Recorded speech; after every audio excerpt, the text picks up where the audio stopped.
9470kHz, 9470kHz. 여기는 RBS입니다. 대한민국 헌법 제3조. 대한민국의 영토는 한반도와 그 부속 도서로 한다. 북한에 있는 동포 여러분도 헌법상 대한민국 국민입니다. 혹시 지금 북한을 탈출한 분들 중에 중국 외에 태국, 라오스 등 제3국에 계시다면 대한민국을 국적으로 이야기하십시오. 대한민국, 사우스 코리아라고 이야기하십시오. 그리고 제3국에서 대한민국 대사관을 찾아가시면 됩니다. 대한민국 대사관을 찾아가세요.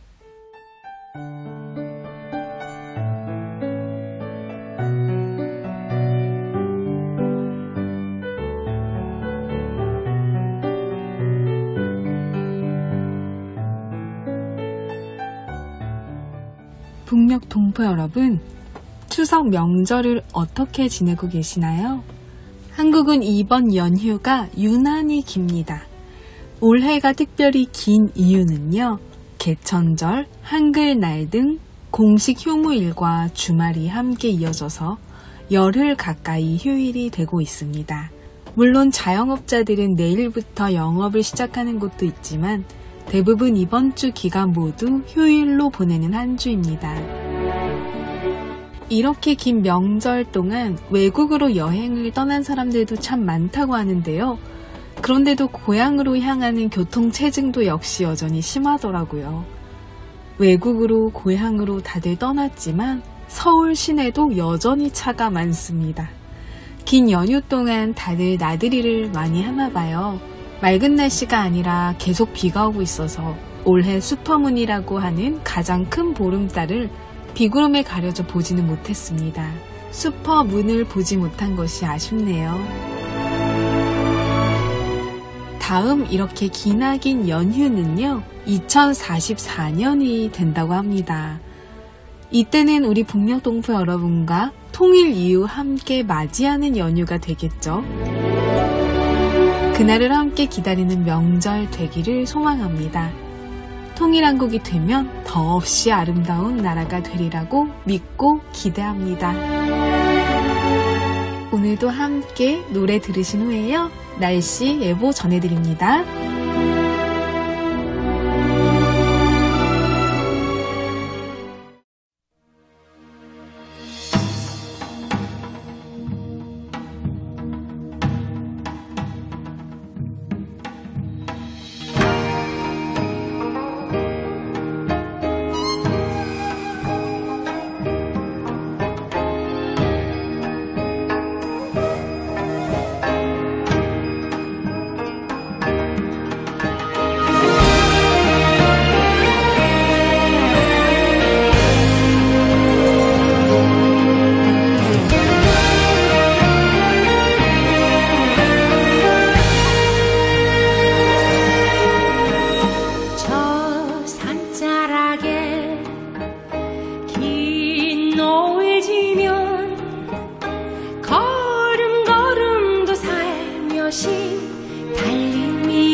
북한 종합 날씨 예보입니다.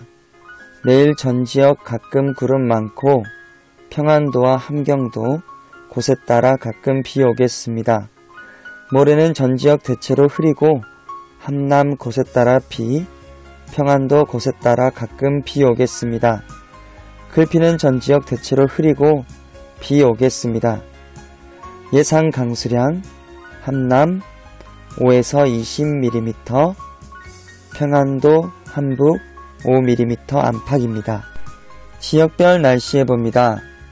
평안남도 평양 내일 맑다가 구름 많아지겠습니다. 모레는 날씨 흐리겠습니다. 글피는 날씨 흐리고 오후에 한때 비 오겠습니다. 최저기온 14도에서 최고기온 21도까지 오르겠습니다. 평안북도 신의주 내일 구름 많고 흐리겠습니다. 모레는 흐리고 오후에 한때 비 오겠습니다. 글피는 흐리고 오전에 가끔 비 오겠습니다. 최저기온 12도에서 최고기온 20도까지 오르겠습니다. 개성 내일과 모레 구름 많겠습니다. 글피는 날씨 흐리겠습니다. 최저기온 14도에서 최고기온 26도까지 오르겠습니다. 함경남도 함흥 내일 날씨 맑다가 한때 흐리고 비 오겠습니다. 모레는 흐리고 오전에 한때 비 오겠습니다. 글피는 날씨 흐리겠습니다. 최저기온 12도에서 최고기온 25도까지 오르겠습니다. 해산 내일 구름 많고 가끔 비 오다가 날씨 맑아지겠습니다. 모레와 글피는 날씨 흐리겠습니다. 최저기온 4도에서 최고기온 16도까지 오르겠습니다. 함경북도 청진 내일 날씨 맑겠습니다. 모레는 흐리고 글피는 구름 많겠습니다. 최저기온 9도에서 최고기온 21도까지 오르겠습니다. 무산 내일 구름 많고 한때 비 오다가 날씨 맑아지겠습니다. 모레와 글피는 날씨 흐리겠습니다. 바다 날씨 예보입니다. 동해 북부 앞바다와 먼바다 내일과 모레 날씨 흐리고 한때 비 오겠습니다. 글피는 흐리고 구름 많겠습니다. 파고는 앞바다와 먼바다 1에서 3m 정도 되겠습니다. 서해 북부 앞바다와 먼바다 내일 날씨 흐리겠습니다. 모레는 날씨 흐리고 한때 비 오겠습니다. 글피는 날씨 흐리고 한때 비 오겠습니다. 파고는 앞바다 1에서 1.5m, 먼바다 1에서 2m 되겠습니다. 오늘의 말씀 우리가 사랑함은 그가 먼저 우리를 사랑하셨습니다. 그가 먼저 우리를 사랑하셨습니다. 우리가 사랑함은 그가 먼저 우리를 사랑하셨습니다. 요한일서 4장 19절 말씀. 아멘. 이상 날씨였습니다.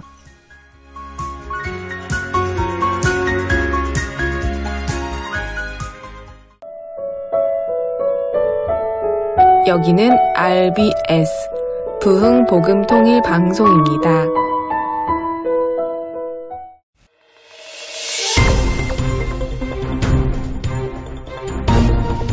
한반도 소식을 들려드립니다.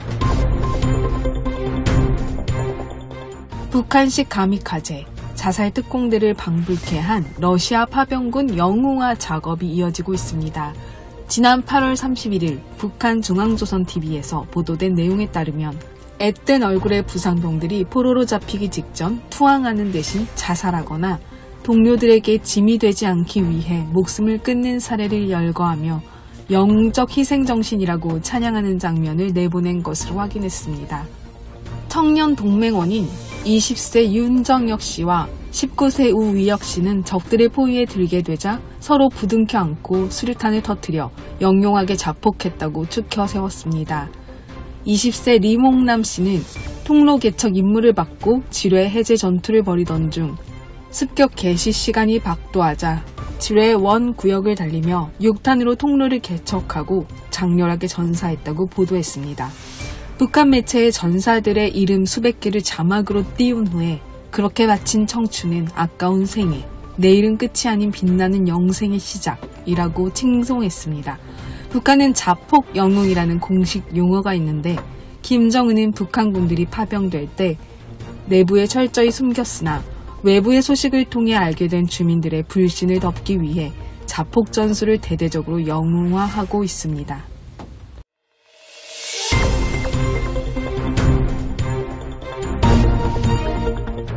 두 번째 소식입니다. 북한 물가 폭증에 식량난 심화와 꽃제비가 증가하고 있습니다.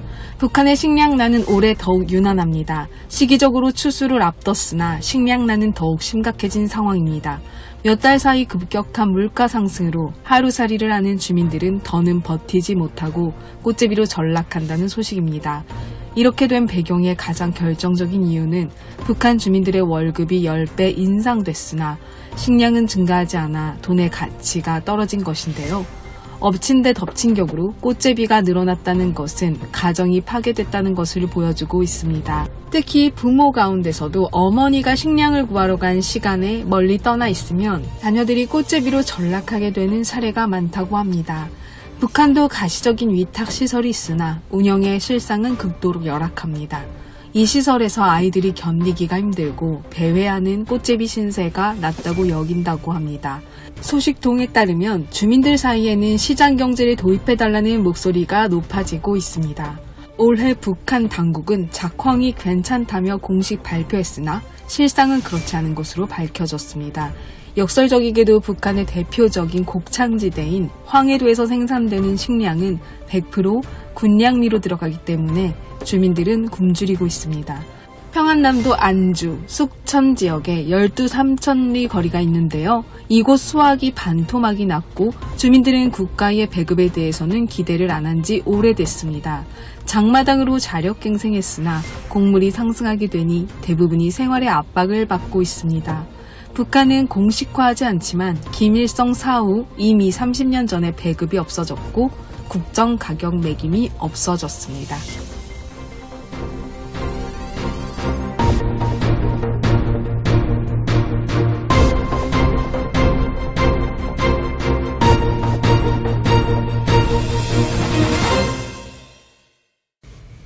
북한의 열악한 환경 중에서도 보육원에서 자란 한 소년이 있습니다. 그 소년은 23년 동안 북한이라는 곳에서 자라면서 희망이라는 것을 가져본 적이 없었습니다. 결국 탈북을 시도하다가 보입으로 끌려가서 갖은 고문을 받은 위력 씨.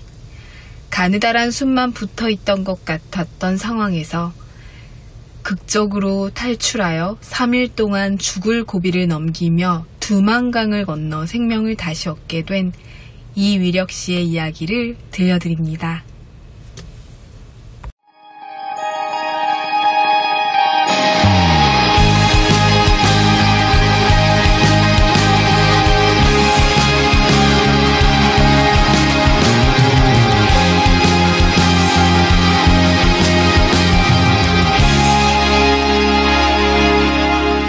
북한의 보육시설에서 자란 한 사람이 있습니다. 그는 그곳이 지옥 같았다고 말합니다. 그렇게 아프고 힘들었다면 그때의 기억을 다시는 마주하고 싶지 않을 겁니다. 하지만 그는 지금 자신의 어린 시절을 떠올리며 세상 곳곳에 부모가 없는 아이들을 찾아갑니다. 오늘 다큐멘터리 드라마 그곳을 떠나온 사람들에서는 어린 시절의 지옥 같았던 기억을 사랑으로 지워가고 있는 탈북 청년 이위력 씨의 이야기를 들려드립니다.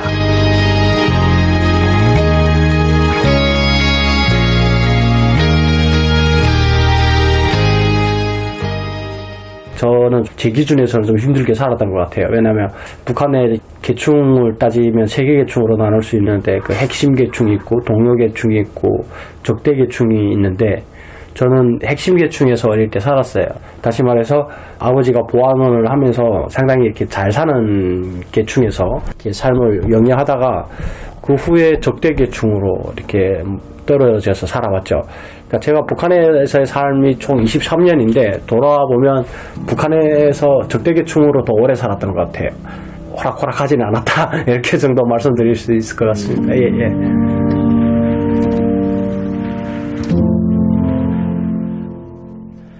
북한에서 적대 계층은 사회적인 혜택을 거의 받지 못한다고 하는데요.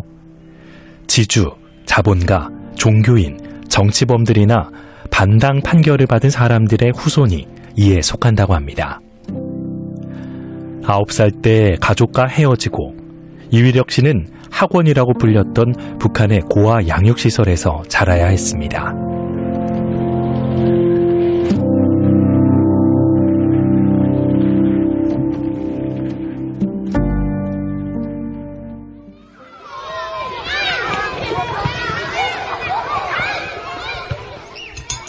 와, 강냉이 밥이다.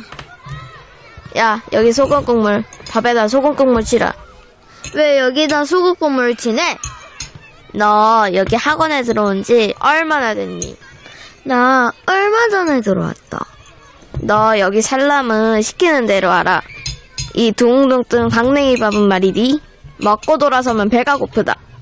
여기서 살아남는 방법은 소화를 늦게 시켜야 된다는 이 말이다. 알았다.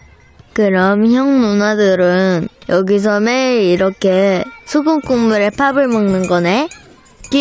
기래니까 우리가 아직 살아있는 거 알겠니? 야! 왜 때리네? 너 그렇게 씹어먹으면 억하니? 그냥 씹지 말고 마시라! 너 그렇게 먹었다간 며칠 못 살고 죽고 만다. 소화 바로 되지 않게 씹지 말고 그냥 삼키란 말이다. 알았다. 그나마 옥수수 밥을 먹었을 때는 북한의 형편이 괜찮은 때였습니다. 고난의 행군 시절, 학원이라고 불리는 북한의 보육시설에서는 옥수수 속대를 가루로 만든 송치가루와 옥수수 껍데기로 만든 묵지가루를 먹었습니다. 그런 걸 먹고서라도 살아남으면 다행인 시절이었습니다. 공식적으로는 1994년부터 99년도까지 또는 2000년도까지라고 고난의 행군이라고 규정하고 있어요. 근데 제가 북한에서 그 기간을 살아본 장마당 세대로서 2000 거의 5년? 4년 이까지 고난의 행군이라고 보는 게 맞는 것 같아요. 실질적으로 제가 주민으로서 느꼈던 거는요. 최소한 그 고아원 삶이 어느 정도로 지옥이었냐면 그 고난의 행군 당시에 아사자가 지금 공식적으로 통계 자체도 안 나오고 있습니다. 뭐 100만 명이 죽었다 또는 200만 명이 죽었다 뭐 아사자가 있다라고 하는데 그거는 통계도 못 내고 있어요. 분명한 거는 그렇게 많이 죽었다고 추정을 할 뿐이에요. 그러면 부모가 있는 자식들 또는 그 가족이 있는 형제 친구가 있고 이런 사람들도 그렇게 죽어가는 판국에 부모가 없는 아이들은 어땠겠어요? 고난의 행군 당시 시장 또는 그 역전이라고 이렇게 표현을 했었는데 그게 나가면 시체들이 있었어요. 그리고 처음에는 시체를 실어 갔었고요. 두 번째는 시체를 가만히로 덮어놨었고요. 세 번째는 시간이 지나면서 시체가 많아지니까 덮어놓지도 않았어요. 구석에다 몰아놨어요. 지들이 뜯어먹고 막. 그러니까 그런 상황에서 고아원은 더 지옥이라고 보시면 돼요. 그러니까 지옥에서 더 큰 지옥이 있다면 고아원이라고 보시면 되는 거예요. 봐봐요. 첫째로 고아원은 국가에서 지원을 안 해주면 먹지 못합니다. 근데 국가 지원이 주긴 주는데 그때 당시 먹었던 게 막 옥수수 뿌리 뭐 이렇게 그 우리가 북한에서는 송치라고 표현을 했었고 그거 묵지가루라고 했는데 옥수수를 다 이렇게 알맹이 뽑아내고 그 껍질을 갈아 먹였었고 그래서 다 그 걸려가지고 대상에 다 막혀가지고 똥 쌀 때 대소변 볼 때 막 손가락으로 다 두져내고 그게 첫 번째로 먹는 문제가 국가에서 지원이 안 되는 거 지원이 제한적으로 되는 게고 두 번째는 위생 상태인데 그 위생 상태가 그거 아세요? 배고픈 사람한테 제일 중요한 게 뭔 줄 아세요? 먹는 거예요. 씹는 게가 중요할까요? 안 중요해요. 그럼 위생 상태가 어떤지 알겠죠. 그러니까 내 주 목적이 먹는 거니까 씻는 건 별로 관심 없어요. 그러면 씻지 않으면 어떻게 돼요? 병이 나잖아요. 병 걸려 죽는 거예요. 그리고 그렇게 못 씻고 영양이 안 좋고 하게 되면 몸이 최소한 뚱뚱하지는 않을 거잖아요. 거의 우리 북한에서는 영양실조라고 표현을 했었어요. 뭐 우리 기준은 영실이 이렇게 표현을 했었습니다. 9살 때 주로 내가 9살 키에서 졸업할 때까지 9살 키로 졸업을 하는 거예요. 9살에서 우리가 졸업을 17살, 18살에 하는데 그때까지 키가 똑같아요. 왜? 성장판이 열리질 않는 거예요. 그냥 쉽게 생각해서 숨만 붙어 있게 먹고 산다라고 보면 되는 거죠. 그게 문제고. 그러니까 그 안에서의 삶이 정상적일 수가 없어요. 또 세 번째로는 영양 상태가 안 좋으니까 그 안에서 싸움도 일어날 거잖아요. 예민하고 하니까. 그리고 또 선생님들이 그 교직원들 또는 선생님들이 그 아이들을 통제를 해야 됩니다. 근데 통제를 하려게 되면 그 아이들에게 그 폭력이 당연히 가해지고요. 근데 일반 집 아이들은 한 대 맞으면 버떡 일어난다면 그 아이들은 한 대 맞으면 못 일어나요. 그만큼 상태가 안 좋다라는 거죠. 그러면 그 때려서 맞아 죽으면 살인죄를 적용해야 되는 게 맞죠? 근데 그렇지 않습니다. 병보로 죽었다라고 되어 있습니다. 그러니까 그만큼 사람 목숨이 가벼이 여기고 그랬던 시기예요. 뭐 지금 고아원은 모르겠어요. 뭐 통일되면 꼭 가보고 싶네요. 일단은. 예. 그때 당시는 그랬습니다.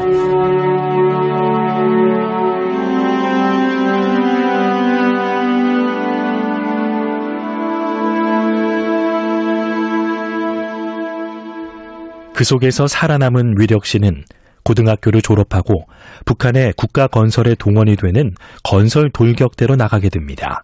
평양에 나가서 돌격대 3년을 하면서 정말 열심히 일을 했거든요. 물론 다른 사람들도 다 열심히 했겠지만, 근데 제가 그렇게 열심히 일을 하면서 그 기대했던 건 다 한 가지였어요. 그 조선노동당 입당이라는 게 있어요. 북한의 당원이 유일당이잖아요. 조선노동당. 그거 되기가 엄청 힘들어요. 북한에서 그의 유일한 꿈이었던 조선노동당 입당. 북한에서는 당원이어야만 받을 수 있는 혜택이 참 많다고 하는데요. 노동당 입당의 꿈은 그의 삶이 조금은 나아질 수 있다는 희망의 끈이었습니다. 하지만 그 꿈마저도 산산조각나는 순간이 찾아옵니다. 저 중대장 동지, 노동당 입당 청원서를 낸 지가 언제인데 왜 아직 아무런 답이 없습니까? 아이고, 위력동무는 당월 될 수 없다는 거 아직도 몰랐어? 예? 아니 그게 무슨 말입니까? 내가 당원이 될 목적으로 반납도 없이 어떻게 이랬는데 이제 와서 나는 당원이 될 수 없다니 그게 무슨 말입니까? 아이고, 서류에 위력동무 부모가 격대계층으로 돼 있는데 위력동무가 어떻게 당원이 될 수 있겠어? 아니, 토대가 나쁘면 당원도 될 수 없다니 이렇게 억울한 일이 어디 있습니까? 내가 당원이 되려고 돌격대에서 얼마나 고생을 했는데 부모님 토대 때문에 그저 아무것도 할 수 없다는 게 말이 됩니까? 돈이 있어도 토대가 좋아야 될걸요? 성분이 좋아야 돼요.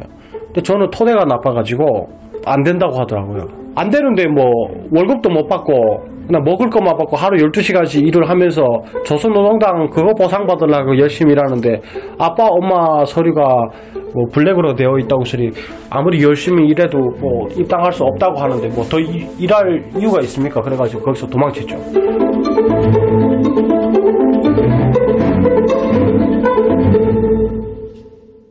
백올던 시절을 지나 오직 조선노동당 입당이라는 꿈만을 위해 열심히 청춘에 바쳤던 이휘력 씨.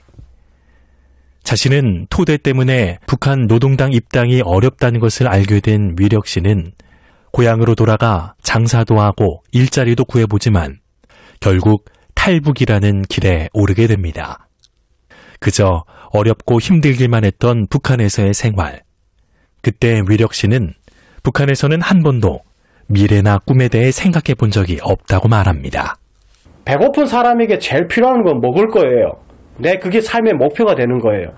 북한에서 제가 돌격대 간 이유도 먹을 것을 찾아서 어찌 보게 된 것까지 갔기 때문에 나는 왜 이렇게 불행할까? 나는 왜 이렇게 힘들까? 물론 생각을 할 때는 있겠죠. 근데 그게 그렇게 거대하지는 않아요. 계속 그걸 위해서 고민할 새가 없어요. 내 삶을 지금 먹는 걸로 채워져 있기 때문에. 그래서 거기서는 정말 먹기 위해서 사는 것 같아요. 생리적인 욕구 그 단계다 보니까 북한에서는 나의 자아에 대해서 고민하고 내 삶에 나의 미래를 건설하고 내 과거를 뒤집어서 어떻게 내 미래를 건설할까 참 글쎄요. 그런 사람들이 있을 거예요. 분명히 있을 건데 그런 사람들은 아마 최소한 저보다 환경이 좋은 데서 자라난 사람들이 아닐까 싶어요. 근데 저는 그런 환경은 아니었습니다. 힘들게 살아가지고. 예.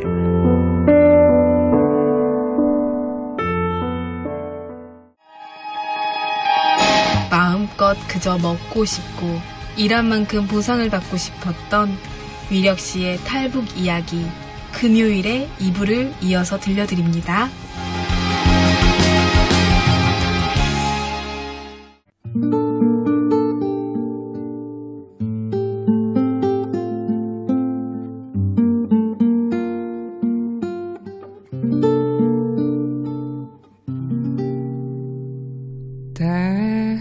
때로는 너의 앞에 어려움과 아픔 있지만 담대하게 주를 바라보는 너의 영혼 우리 볼 때 얼마나 아름다운지 너의 영혼 통해 큰 영광 받으신 하나님을 찬양 오 할렐루야. 북녘 동포 여러분, 많이 어려운 시기지만 마음만큼은 풍성한 한가위 되시기를 소망합니다. 주님 안에서 정말 많이 사랑합니다. 저는 금요일 밤 11시에 또 찾아올게요. 서울에서 방한나였습니다.